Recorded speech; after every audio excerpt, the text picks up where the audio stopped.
Hey, I'm back. So I was actually supposed to upload this video on Thursday before the NBA Finals, but I ended up having an emergency and getting busy. So um, it made no sense to upload the video that I made before the finals because it's not gonna make sense. Um, since game one didn't happen. So I'm kind of making this video. Well, I am making this video after game one, but a quick recap of what my prediction was for the NBA Finals. Of course, I had the Thunder in five. I thought that the Thunder would end up winning. I thought that the Pacers would get a game because I felt like the Thunder would want to win on their home court. And I wanted to give the Pacers respect, unlike Skip Bayless and a few other people who didn't give the Pacers a shot at all. Um, so yeah, that was my prediction before the finals started was the Thunder in five. So after game one, have my opinion changed. I still got I still got the Thunder in five, but I'm less confident about it. I wouldn't be shocked if it go to 6 or 7 games. I'm getting to the point to where I wouldn't even be shocked if the Pacers win. But I said that in my original video that the Thunder should be heavy favorites. Of course, they're the better team on paper. They got the best player, so usually the best team with the best player usually wins. And then the Pacers is kind of looked at like the two Heat teams that made the finals with Jimmy Butler. That's how the Pacers is kind of look because in the East it's always a toss up on who gonna come out the East. The East always been a weaker conference since really Jordan, since the 90s with Michael Jordan and the Bulls. Since then it really been the West really been the best conference. The 2000s you had the Lakers and the Spurs, then you had Golden State and OKC. Um then you had Denver. Um so yeah, the West kind of had the better teams in recent memory, but the East is always been ever changing. Besides LeBron, when LeBron made his 8 straight finals or whatever it was, but he did switch teams to do that. So it was the Heat, then it went to the Cavs. But so the East always had a little bit more I forgot the word, was it parity or like it always been more open in the East. Like the Bucks made it to the finals, the Raptors made it to the finals, the Celtics made it to the finals.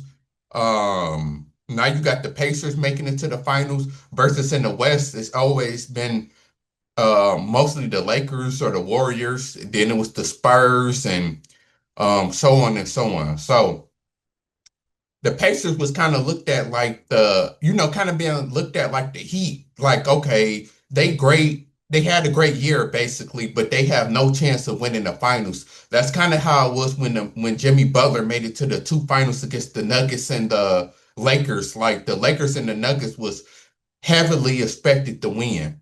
And that's how this series was kind of looking. But after game one, it's looking like we can't doubt the Pacers. They've been walking teams down. Like you got to play to the end with them. No matter how much they down, they always in the game. Like they just said, the Pacers is the first team in the finals to win. Being down, I think it's down 9 points with 2 or 3 minutes left. They the only team in history to come back from 9 points down in the finals with 2 or 3 minutes left. So you got to give them their credit. They not going away. They playing hard. And like I said in my original video, if they do win the finals, this would probably be the biggest upset since probably the Cavs over the Warriors coming back from 3-1. But this might even be a bigger upset than that because at least with the Cavs, you still have LeBron and Kyrie and Kevin Love. Like, you still had a great team with arguably the best player. Because if you said the Cavs versus the Warriors, when they came back from 3-1, most people would say that LeBron was the best player on the court. So it's still, even though coming back from 3-1 was a huge upset, this might even be a bigger upset than that, just off the simple fact that the Cavs at least had LeBron.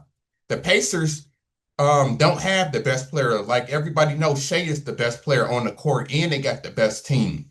So this probably would be the biggest upset since the Mavericks beating the Heat in the finals when LeBron choked, of course, because in that series, the Heat had the best team and the best player, supposedly with LeBron. So this will probably be the biggest upset since then, since 2011, when yeah, when the Mavericks beat the Heat. So, it'll be one of the greatest Cinderella stories of all time.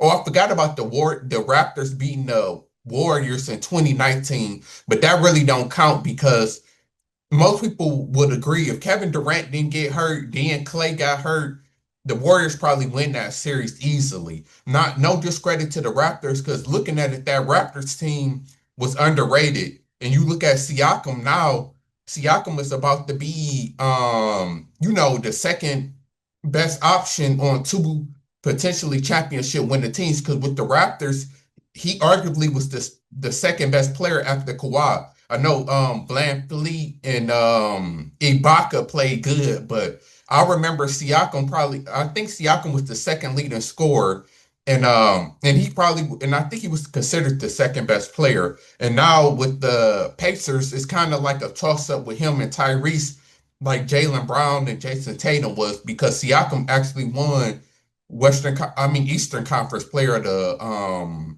Eastern Conference player um what am I looking for?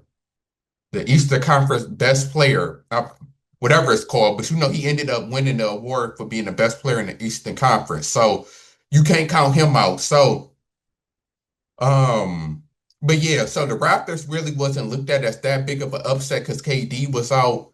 So, and then, like I said, LeBron coming back from 3-1, that was a huge upset, but they still technically had the best player. So, in recent memory, I can really only think of the 2011 Mavs upsetting the Miami Heat because the Miami Heat was a huge favorite, and and we know how that series went. So it'll be a big story. I give them a big chance though because you have to go by what you see, and what I'm seeing is not. It's looking like they the real deal. They did what they had to do because in my original video, I said that they have to win game one or game two, preferably game one because it sets the tone and it shows that we not scared and we here to play. Because in game one, it looked like the Thunder was about to win easily because they just said that this was the least watched game besides the COVID years since I think 1988. So a lot they already was saying that this was going to be one of the lowest watched finals of all time, but I said that that's a good thing because these type of finals shows us that the NBA not rigged because people like to say that the NBA is rigged and things like that. Finals like this shows that it's not rigged because of course the NBA wanted the Knicks in the finals or the Knicks versus the Timberwolves or of course the Lakers. If the NBA was really rigged and really wanted to do it based on ratings, they would have had the Lakers versus the Knicks in the finals. You know how much ratings that would have got. Or even the Lakers versus Celtics, for the I don't know how many times since the 80s with Magic and Bird. Then you had Kobe versus the Celtics. Um so yeah, that's it's good for the fans and to show that anybody has a chance to win a championship because we know the Bucks haven't not the Bucks, the Pacers, I don't think the Pacers ever won the championship. I know they made it with Reggie Miller against the Lakers, but yeah, I don't think the Pacers ever won the finals. And then who else is it? Oh, the Thunder. We know the Thunder haven't never won the finals, especially since they've been at OKC. I don't think they even won with the in Seattle. I know they made it to the finals with Gary Payton going against Jordan, but I don't think Seattle ever even won a championship. So you got two teams who never won a championship before. It got me wanting me to look it up so people not like, you don't even know what you're talking about. I'm pretty sure they didn't make the finals before though. Okay, yeah, the Pacers haven't won a championship. Well, the NBA Finals, they won three ABA championships, before the merger. So that was back in the 70s. That don't count. And then, well, we know that the Thunder didn't.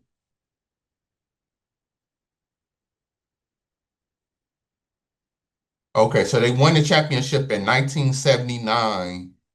Uh oh yeah, so that's the year before the Lakers won, before the Lakers got Magic and won.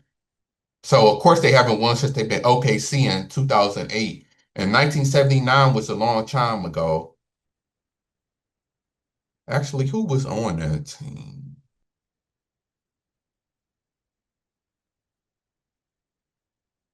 Why you got me?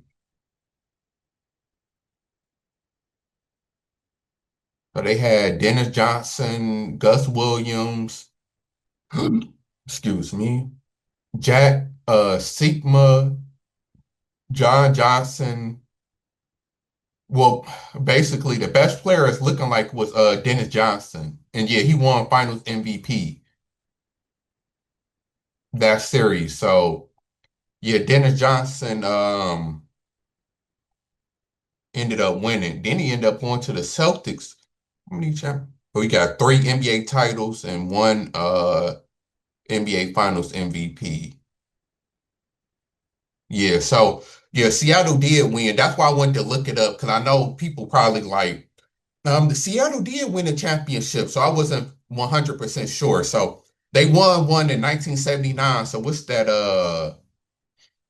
like 50 years ago? 89, 99, 2040, almost 50, like 40 with like 45 years. So yeah, both teams been starving for a championship. So it's gonna be good for either fan base, but I'm still going with my pick of the Thunder to win.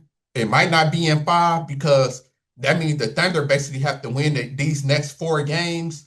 And I kind of got too much respect for the Pacers because I thought that the one game that the Pacers was going to win was going to be on their home court. So now I have to predict for them to lose both games on their home court. Um, and I have to give them more respect than that. So I really want to move it to six. Um, Even though because I don't know why I'm like that. I always think that teams want to win on their home court and try to win on their home court, but sometimes it just don't play out like that. So I might actually move to the Thunder in six now. Because I think the Pacers gonna get another game. I'm gonna give them their respect. Now, of course, if the Pacers win this next game, it's panic time. It's panic time. If the Thunder go down 0-2 going to Indiana, and the Pacers got all of the momentum. It's not looking good. Like the Thunder have to win game two. Even though they're the better team, even though they still technically can win the series, you can't go down 0-2, especially when you got home court. Um, so yeah, the pressure is on the Thunder now. That's why I said the game one was the most important for the Pacers because now they set the tone and now they put all of the pressure back on the Thunder to where they have to win game two. So it's going to be interesting to see. This series is looking like it's going to be a good series. So all the people that was hating, if you're a true basketball fan, you should be watching these NBA finals. Um, and that's all I really got to say. So that's my thoughts. I got the Thunder in six now. I originally had the Thunder in five. I wouldn't be shocked if the Pacers win, especially if they win game two. We got to stop doubting them. And it's crazy that we consider Tyrese was voted the most overrated player. And ever since that listing came out, he been balling. So, talk about motivation for real. And this is how you get back at people. When people say you ain't nothing, Tyrese is proving them wrong in the best way possible. So regardless, even if they lose the finals, we have to put him, up there as a top 15, top 10 player, regardless. And I'm out.